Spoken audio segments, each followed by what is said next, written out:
Equal tan inverse of ఇక్కడ cos theta LCM వస్తుంది numerator లో కాస్ థీటా. ఈ కాస్ థీటాను కాస్ థీటా చేత డివైడ్ చేస్తే 1 ఇంటూ 1 మైనస్ ఇక్కడ 1 అంటే డినామినేటర్లో ఏమున్నట్లు ఏం లేకపోతే 1 కాస్ థీటాను 1 తో డివైడ్ చేస్తే కాస్ థీటానే వస్తుంది 1 కాస్ థీటా. అంటే ఆ కాస్ థీటాని తెచ్చి 1 తో మల్టిప్లై చేయి. Cos theta into 1 cos theta by whole divided by sine theta by cos theta.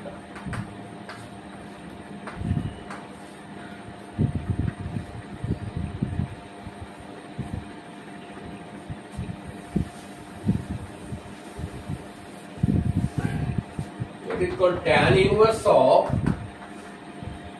ఒక ఫ్రాక్షన్ ఇంకొక ఫ్రాక్షన్ తో డివైడ్ చేసేటప్పుడు ఏమవుతుంది, న్యూమరేటర్ లో ఉండే ఫ్రాక్షన్ అట్లే వస్తుంది 1 minus cos theta by cos theta into ఈ హోల్ డివైడెడ్ బై ఏమవుతుంది ఇంటూ అవుతుంది. ఈ డినామినేటర్ లో ఉండే ఫ్రాక్షన్ తలకిందులో వేస్తుంది అంటే cos theta by sine theta. Cos theta gets cancel. ఇక్కడ ఏం మిగిలా tan ఇన్వర్స్ ఆఫ్ న్యూమరేటర్ లో 1 minus cos theta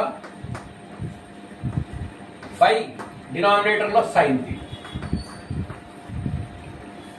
tan inverse of 1 minus cos theta by sine theta. ఇదంతా కూడా tan లేకి మారాలి. ఫైనల్ గా మారితే మనం సూత్రం అప్లై చేయగలచ్చు. ఇప్పుడు ఇక్కడ 1 మైనస్ కాస్ థీటా ఉంది. మీకు ఫస్ట్ ఇయర్ లో సబ్ మల్టిపుల్ ఫార్ములా ఒకటి గుర్తు రావాలి. Sine square theta is equal to 1 minus cos 2 theta by 2. ఇది మల్టిపుల్ యాంగిల్ ఫార్ములా. ఇక్కడ మనకి ఏముంది 1 మైనస్ కాస్ థీటా ఉంది. ఇది 2 నిమిషాలకి పంపించుకో. ఇక్కడ డివైడ్ చేస్తుంది. ఇక్కడికి వస్తే ఏమవుతుంది మల్టిప్లై చేస్తుంది.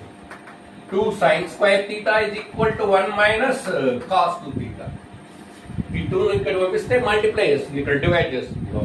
2 sin square theta is equal to 1 minus cos 2 theta. మనకి ఇక్కడ థీటా ఉంది కాబట్టి థీటా బదులు థీటా బై 2 సబ్స్టిట్యూట్ చేయండి దీంట్లో. 2 sin square theta by 2 theta బదులు theta by 2 1 minus cos 2 theta బదులు ఏం రాయాలా థీటా బై 2.